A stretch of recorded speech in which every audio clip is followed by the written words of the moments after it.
Should the president be derelict or refuse in his constitutional duty to save the republic from its ruinous path, the Filipino people, from whom sovereignty resides and from all where government authorities emanates, and following the doctrine salus populi est suprema lex, or the welfare of the people is the supreme law, have the inherent right and power to effect a regime change?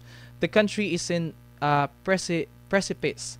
History has a nasty habit of repeating itself, and we never learn from it. Will the president preempt the simmering political storm by employing surgical revolutionary procedures to quell the rising anger of the Filipino nation? Will he rise to the challenge of the times, daring him to exercise his extraordinary constitutional powers to save the country and spare him from the people's wrath? Or will he delude himself into believing that his executive action of ordering an investigation into the anomalous flood control projects is sufficient to quench the people's thirst for justice and hunger for retribution? Or will he wait for the political Armageddon to come and become a victim of his folly? Ang sinasabi natin, habang totoo na meron siya pong remedyo at meron siyang kapangyarihang extraordinaryo na gawin at pagdeklara ng revolutionaryong gobyerno, ito yung gawin niya doon sa nilatag nating apat na kondisyon.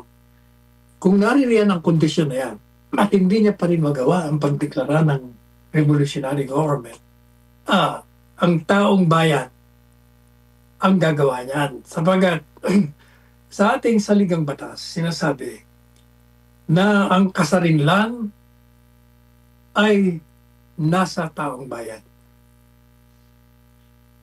Ang lahat ng kapangyarihan ng pamahalaan ay nanggagaling sa taong bayan. Ang madalit sabi, sila ang may kapangyarihan sa lahat ng bagay dito sa bansa. Sapagkat sila na ang nagkakaroon ng gobyerno.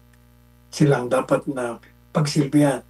Kung yung kanilang inihalal na presidente ng bansa ay hindi magawa ang kanyang tungkulin na pangalagaan ang taong bayan at bigyan ng proteksyon, ang taong bayan ang siyang gagawa ng kanyang tungkulin at tatanggalin silang lahat sa kapangyarihan at sila ay magtatayo ng bagong pamahalaan.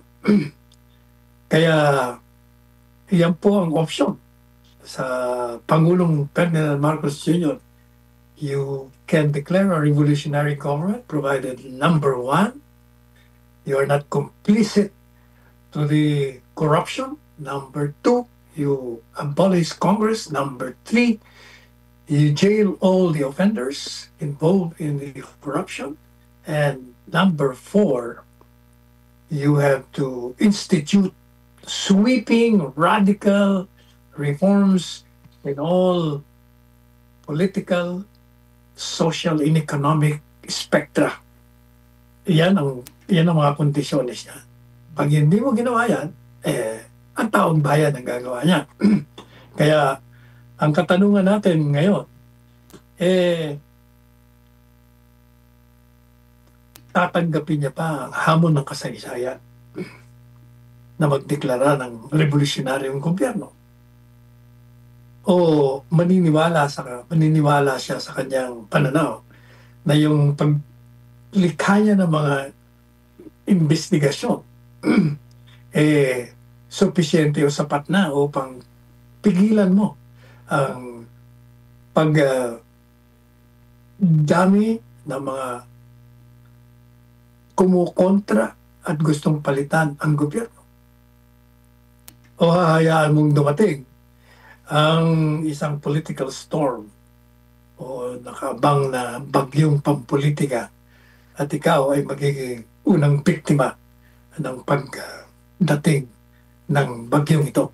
Yan ang mga katanungan na dapat sagutin ng Presidente Marcos Jr.